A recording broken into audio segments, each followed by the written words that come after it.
Mientras te escucho, yo pienso, ¿no?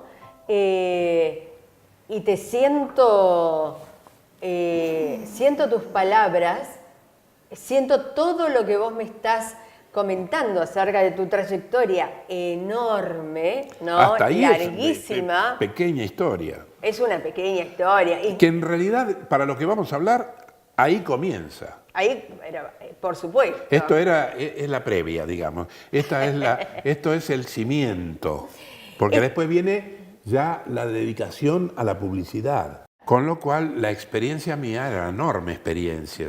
Ya te cuento que todas esas cosas que confluyen en un hecho terminado como un jingle o como una peliculita de dibujos animados, hacen que uno tiene que saber un montón de pequeños oficios que cuanto más conoce, mejor los hace. Es verdad. Y por lo tanto, claro, yo empecé a producir jingles. Y nos asociamos con un señor que se llama Miguel Lubet, que actualmente es el prosecretario de SADAIC, fue el pianista y arreglador de los guaguancó, autor de un montón de música muy conocida, introductor conjuntamente con los guaguancó, de la cumbia, que después se tergiversa la cumbia villera y todo ese tipo de cosas. Que son eso era cumbia. La cumbia bailable. Que, sí, ojo, sí, no estoy hablando de que estas cosas sean el desideratum intelectual de la música, pero son las cosas que le gusta a la gente, las cosas que le gusta al pueblo y que las cosas que son negocio también dentro de la música. Y por lo tanto, si uno pretende vivir, pretende que las cosas que uno hace sean vendibles o comercializables. Claro. Bien, con Miguel Lubet nos asociamos y empezamos a hacer jingles. Hicimos un montón de jingles, de todo tipo. Y ahí fue necesario que yo hiciera, claro, ¿por qué causa de golpe yo paso a ser un locutor? Porque como teníamos que mostrarle a los clientes qué era el jingle que le estábamos proponiendo, en el jingle tenía que estar el locutor. Y el jingle, si tenía una vocecita de dibujos animados, tenía que contener una vocecita de dibujos animados. Entonces, en el boceto, que todavía no nos habían comprado, tratábamos de ahorrar la mayor plata posible y por lo tanto yo trataba de hacer todas las mayores cantidades de cosas. Tocaba instrumentinos, Miguel tocaba el bajo, tocaba el piano, tocaba la guitarra, tocaba todos los instrumentos que él sabía tocar, llamábamos por ahí uno o dos músicos y yo hacía el canto, hacíamos playback, hacía la locución y hacía la voz de dibujos animados. Y de golpe me aprobaban la locución y me aprobaban la voz de dibujos animados, cosa que yo nunca me había pensado que yo me podía plantear ser un locutor. Claro. Pero resulta que la realidad me hizo locutor. Pero se dio todo en ese momento, ¿no? Y usted, claro. ¿sabe qué, Pelusa?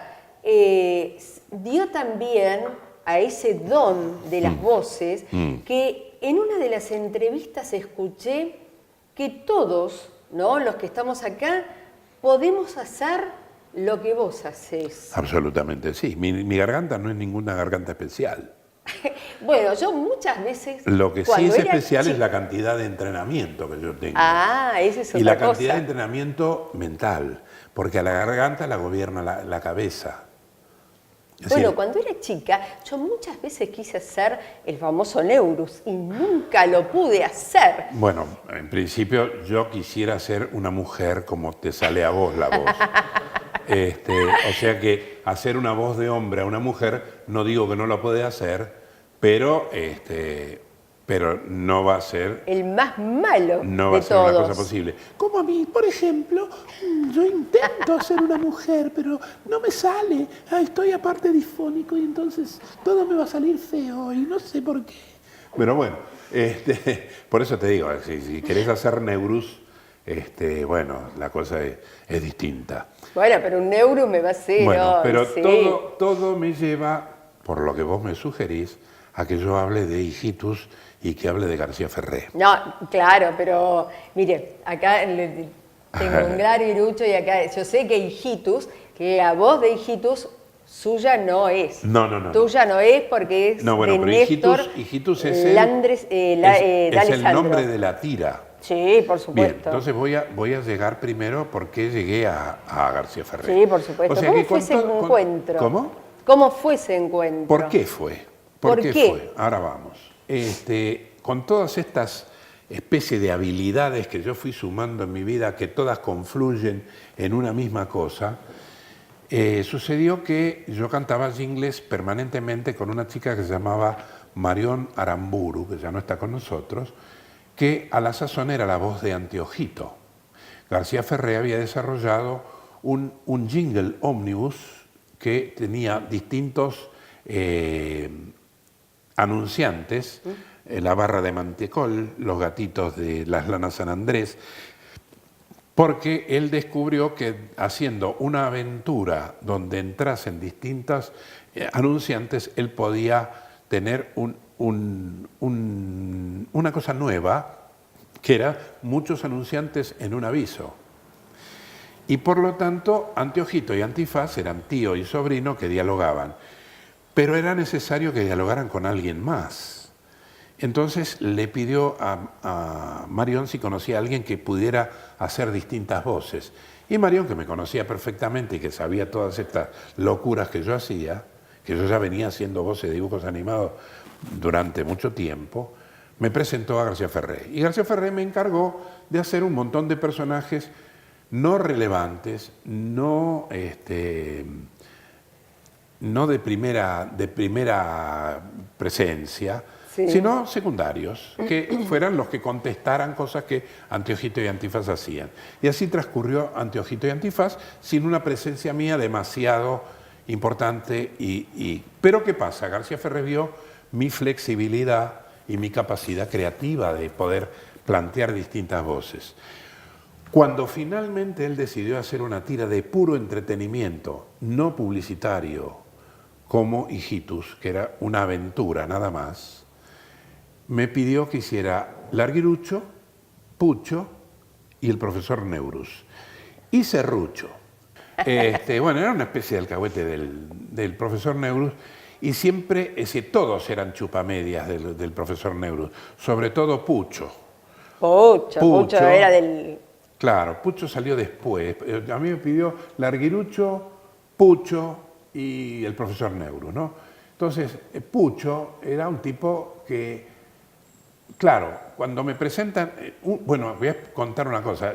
Lo que pasa es que cuando yo tengo que hacer voces de dibujos animados, no hay nadie que venga y me diga, bueno, esta voz es así, y yo soy un copiador de la voz. Yo no soy imitador de nadie. No, imitador no, Claro, eso está claro. No, contrariamente, todo lo contrario, porque tengo que diseñar una voz que no se parezca a nada que haya habido antes. O sea, yo no tengo que hacer una imitación de otro personaje, tengo que darle identidad al personaje.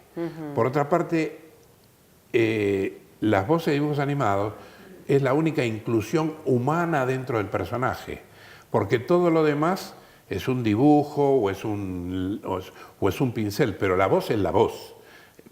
Con cierta tergiversación, porque uno le cambia el color o la forma de decir, Claro. pero es un ser humano que está hablando, ¿no es cierto? Con voz, con color, con matices. Absolutamente. La voz de Neurus, Claro. que a mí me encantaba cuando le decía, no sé, con esa maldad que tenía, ¿no? Sí. Cállate, ¿no? Era él, ¿no? Ahí vamos, ahí vamos. Ahí te lo hago Retonto, yo. pero por supuesto. Bueno, pero claro, yo tengo que explicar que, ojo, porque hay mucha gente que por ahí no sabe de qué estamos hablando. No, Por ahí- ¿cómo que no por va a ahí saber? Por ahí hay algún señor que acaba de venir de otro país y se está enfrentando a este señor que está charlando y contando cosas. Y Hijitus era una serie donde era el bien contra el mal, que es típicamente la razón de los dibujos animados, por lo menos de entretenimiento. Por supuesto. Entonces, ¿quién era el mal?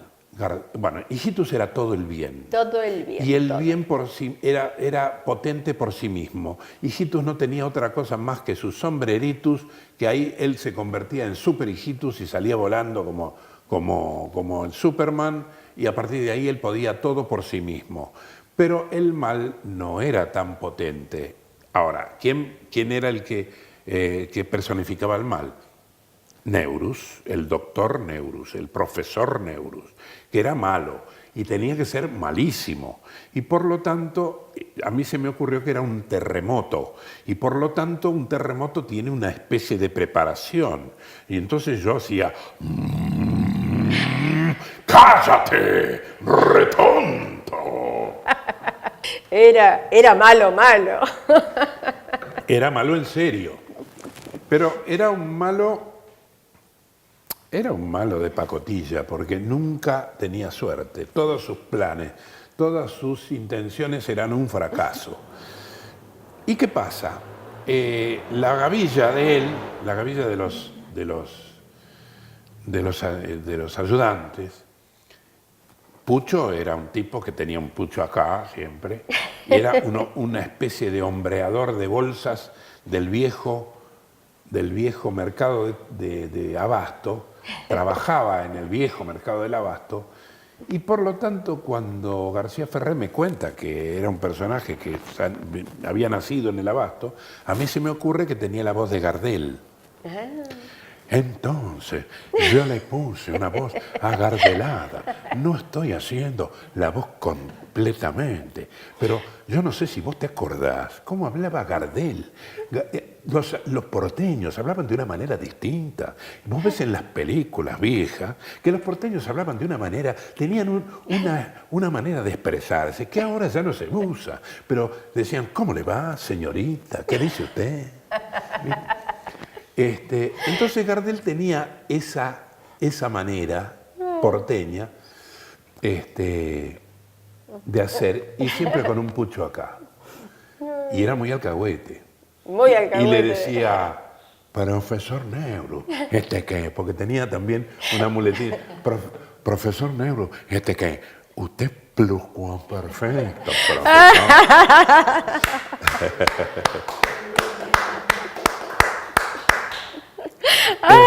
Pero claro, Larguirucho era el tonto de la manada, ¿no? El tonto de la manada. Y por lo tanto él tenía que ser malo. Pero era tan tonto que se hacía amigo de Hijitus. Por lo tanto pasaba del lado del bien. Hay mucha gente que es así. Pero a veces se daba vuelta como una media, porque a veces estaba del lado del bien y a veces estaba del lado del mal. Absolutamente, ¿no? Y aparte se arrepentía, lloraba, prometía que no iba a ser más malo y después volvía. Claro. Porque aparte le tenía miedo era muy humano, era tremendamente humano. Era como muchos de nosotros somos que no queremos ser, claro. Pero era... A veces decía... Tenía la bondad y la maldad, porque uno se tiene que defender en la vida, ¿viste? A veces decía, vení, salvame, hijitus, vení, salvame. Claro, y después estaba del lado de Neurus. Sí, profesor Neurus, venga. Se embalaba, le gustaban los proyectos de Neurus. Sí. Bueno, sí, por eso digo, supuesto. Era voluble, ¿no? Claro, cuando yo tuve que pensar qué voz le ponía a Larguirucho, claro, tengo que contar que para diseñar una voz a mí son necesarios datos. Sí. Es decir, el primer dato es un dibujo. García Ferré me presentaba un dibujo. Y entonces, claro, me contaba que la función de él era ser el tonto que se pasaba del bien al mal, o sea, tenía que ser tonto, o sea, había una tontera, y me mostraba que de golpe tenía un diente muy grande acá adelante, un diente incisivo, de esos de arriba, sí. Muy grandote. Y por lo tanto a mí se me ocurrió que ese diente tenía que molestarle a la fonación. Y por lo tanto tenía que sonar de alguna manera distinta. Y por lo tanto a mí se me ocurrió que la manera de que uno hablase como si tuviera un diente delante era poner el labio inferior detrás de los dientes superiores incisivos. Entonces yo voy a seguir hablando como normalmente vengo hablando, pero ya con una característica que modifica la fonación. Pero a esa modificación de la fonación hay que agregarle una cuestión que viene del marote, del coco. Y si vos tenés mal de coco, las cosas te salen como la guirucha, ¿te das cuenta? Ahora, ¿Y qué diría el arguirucho entonces de esta entrevista que vamos llevando? No, por el momento viene fenómeno. Vamos a estar más o menos 2 o 3 añitos, ¿viste? Haciendo... ¡Ay, no! Por favor. Si vos querés yo embalo, yo embalo y vamos... bueno, parezco cómico, ¿viste? Hijitus se hizo durante 7 años. Y para hacer Hijitus era necesario que entregásemos un minuto por día a la televisión. Iba por el canal 13.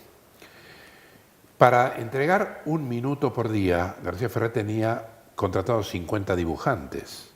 Porque una de las cosas que la gente cree, que los dibujos animados es una cosa sencillita, que es un señor con un lapicito y unas acuarelitas, entonces hace el dibujito y el dibujito sale. No, es toda una gestión empresaria. El hecho de que García Ferré, en todo el tiempo hasta que murió, llegó a hacer 6 largometrajes, es un milagro que en la Argentina se hayan hecho 6 largometrajes, porque un largometraje lleva muchísimo trabajo, lleva un trabajo no menor de 1 año y medio, de 50 o 60 o 70 dibujantes. Hablo de la manera tradicional de hacer dibujos. Después vinieron las computadoras, facilitaron un poco más las cosas. Impresionante. Se disminuyó la cantidad de personal porque hay muchas cosas que ya las hace la computadora sin necesidad de ayuda humana. Pero el país no amortiza un largometraje. Es decir, la cantidad de gente que va a ver una película y paga su entrada en el cine no llega a pagar lo que costó hacerlo. Claro, sí. O sea que por esa causa nosotros vemos muchísimas películas extranjeras, porque esas películas extranjeras cuando entran en el país entran amortizadas. Ya se amortizaron en su país o en la distribución del mundo. Por supuesto, García Ferré también salió al exterior con sus largometrajes, pero es un mercado muy competido. Lo que sucede es que García Ferré particularmente era un tipo tremendamente vocacional y por lo tanto él luchaba y no le importaba las dificultades que tenía que él superar para llegar a todas esas cosas. Por supuesto, él descubrió también que su gestión como dibujante le facilitó su condición de editor de revistas, y tuvo una revista como Anteojito, que la tuvo algo así como 25 años, y llegó a vender 470.000 ejemplares semanales, con lo cual las amortizaciones de lo perdidoso que era el trabajo de los dibujos animados provenían también de una gestión editorial que realmente era muy notable y muy aplaudible, ¿no es cierto? Claro, Porque así nomás no metés un éxito en lo gráfico, ¿no? Era impresionante, salía en todos lados. Sí, Anteojito. fue muy importante. Sí, en chocolate. García Ferré, y toda la gestión de García Ferré fue muy importante. Sí. A todo esto, García Ferré tenía un colaborador que se llamaba Néstor D'Alessandro. La voz de Hijitus. Néstor D'Alessandro era la voz de Hijitus, de Pichichus, es decir, Pichichus y Serrucho lo hacíamos a medias. Cuando él no estaba lo hacía yo y era lo mismo. Pero hacía la bruja Cachabacha, muy importante, la voz de Hijitus, muy importante. Después había Ketchum y había otros personajes. Pero a la vez, y esto es lo tremendamente meritorio de Néstor D'Alessandro, era el guionista de todo lo que hizo García Ferré, de todas las cosas importantes que tuvieron éxito, fue el guionista. Y aparte era músico, porque era pianista. Y fíjate vos qué casualidad. Yo a mis 16 años, un día fui contratado para cantar en un restaurante que era la antigua Múnich de la Costanera. La Múnich de la Costanera. Yo tenía 16 años y trabajaba a la noche cantando mientras la gente comía. ¿Y quién tocaba el piano? Por casualidad, Néstor D'Alessandro. ¿Crees que por casualidad? Absolutamente. Ahí lo conocí. Es decir, no teníamos ninguna manera. Es decir, él apareció, empezó a tocar el piano, y yo empecé a cantar y cantaba, y yo trabajaba ahí muy poquito, trabajé dos meses. Pero ahí lo conocí a Néstor D'Alessandro. Y Néstor D'Alessandro también trabajaba para la revista Dislocada. También por cualquier vía terminamos los dos confluyendo en el mismo lugar. Néstor D'Alessandro es el autor de Deben ser los gorilas, deben ser que andarán por ahí. Canción que se hizo muy famosa en su momento, prácticamente últimos momentos de la presidencia de Perón. Era una canción que era una broma política que hacía la revista Dislocada respecto de las cosas que sucedían con los últimos momentos de Perón, con los gorilas. Deben ser los gorilas que andarán por ahí, ¿no? Y ese es Néstor D'Alessandro. Néstor D'Alessandro, autor de muchísimas canciones también, muchísimas obras registradas en Sadaí. Sí. Y después muy dirigido a trabajar con García Ferré prácticamente en todo lo que hizo, tanto en las cosas de dibujos animados como en las cosas editoriales. Así, fíjate, él directamente se sumergió dentro del océano de García Ferré. Impresionante, cómo el destino, cómo las redes, y no las redes sociales, sino cómo el destino en cierta medida ya está marcado. Ah, sí, absolutamente, ¿no? Absolutamente. Bueno, la cuestión es que después de haber producido la serie de Hijitus, yo trabajé en los 6 largometrajes, porque Larguirucho sobrevivió a todo. Sí, Larguirucho sobrevive. Siguió trabajando y trabajó en los largometrajes. 1000 intentos y un invento fue Anteojito y Antifaz. Después Trapito, ya está Larguirucho. Después Ico, el caballito valiente. Después... Y la última película de García Ferré y otras anteriores. Momentito. Después de Ico, el caballito valiente, hubo un periodo muy, muy largo que no se hizo nada y se hizo Manuelita. Manuelita, sí. ¿Por qué se hizo Manuelita? Porque García Ferré se vinculaba siempre con los canales de televisión, sobre todo para asociarlos en los largometrajes. Más allá de lo que costaba el largometraje, lo que significaba la publicitación de los largometrajes y por lo tanto la amortización del largometraje. O sea, para llevarlo a éxito necesitaba tener un medio de difusión y los canales no eran otra cosa que el mejor medio. Por lo tanto, con distintos canales se fue asociando y en ese momento se asoció con el canal 11. Y entonces el Canal 11 lo vinculó a María Elena Walsh. Y por primera vez García Ferré aceptó trabajar con un personaje que él era ajeno. Hasta el momento todos los personajes eran de él. Pero con María Elena Walsh incluyó a Manuelita. Manuelita posiblemente fue la cosa más popular que hizo María Elena Walsh, que también era un genio como creativa de cosas para niños.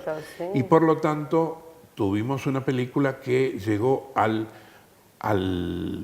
récord de 2.400.000 espectadores, que hasta el momento creo no ha sido batido. Ha habido muchas películas que se han acercado, pero no ha sido batido el récord de 2.400.000 espectadores en prácticamente 3-4 meses de proyección que dura la proyección de un éxito, ¿no? Claro. Después vino Pan Triste y después, allí él se enfermó y finalmente hicimos Soledad y Larguirucho, que fue su última película antes de morir, y ya estábamos trabajando sobre la idea de hacer La gallina turuleca de Gaby Fofó y Miliki, que también ahí él resignaba su condición de autor personal por personajes y ideas ajenas. Claro. Gaby Fofó y Miliki eran los dueños de La gallina turuleca y a García Ferré le pareció que podía volver a ser un éxito, pero esa no se llegó a hacer. Lo sorprendió la muerte en la mitad. Sí, esa no se llegó a hacer.